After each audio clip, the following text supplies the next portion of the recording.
Hi hello friends, எல்லோரும் நல்லா இருக்கீங்களா? இன்றைக்கி உங்கள் வீட்டில் என்ன சமையல் அப்படிங்கிறத கமெண்டில் சொல்லுங்கள். எங்கள் வீட்டில் இன்றைக்கி நாங்கள் பிரியாணி செஞ்சிட்ருக்கோம். பிரியாணி செய்யும்போது என் வீட்டுக்கார் எனக்கு பல்லாரி வெட்டுறது, அப்புறமா தக்காளி வெட்டி தர்றது, இஞ்சி பூண்டு பேஸ்ட்டு ரெடி பண்ணி தரது, இந்த வேலையெல்லாம் செஞ்சு தருவாங்க. 2 பேரும் சேர்ந்து சமைச்சு சாப்பிட்றதுல ஒரு தனி சந்தோஷமே இருக்குங்க. உங்கள் வீட்டில் யாரெல்லாம் ஹஸ்பண்ட் ஒய்ஃபும் சேர்ந்து சமைப்பீங்க அப்படிங்கிறத கமெண்டில் சொல்லுங்கள். அப்புறமா நம்ம பிரியாணிக்கு தேவையான சலாடு கூட அவங்களே தான் ரெடி பண்ணி தந்தாங்க. பல்லாரி, கேரட், வெள்ளரிக்காய் எல்லாமே பொடியாக கட் பண்ணி தயிரில் மிக்ஸ் பண்ணி சலாடும் ரெடி பண்ணிட்டாங்க. அப்புறமா எனக்கு மல்லி இலை, புதினா இலை கூட அவங்க தான் க்ளீன் பண்ணி தந்தாங்க. அப்படி சூப்பராக பிரியாணி 2 பேரும் சேர்ந்து ரெடி பண்ணிட்டோம்.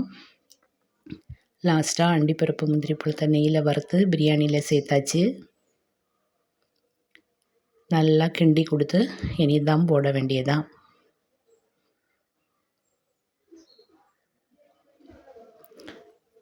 பிரியாணிக்கு தம் போட்டாச்சு.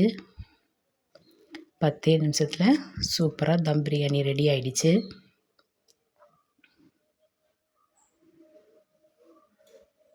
சூடாக தம் பிரியாணி பிளேட்டில் எடுத்துகிட்டு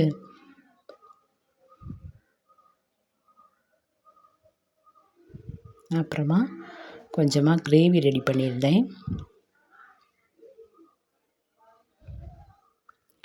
கிரேவியுமே எடுத்து வச்சாச்சு.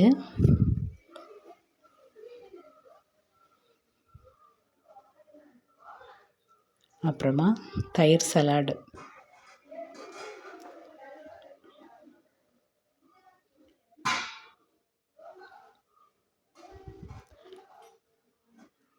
தயிர் சலாடுமே எடுத்து வச்சுட்டு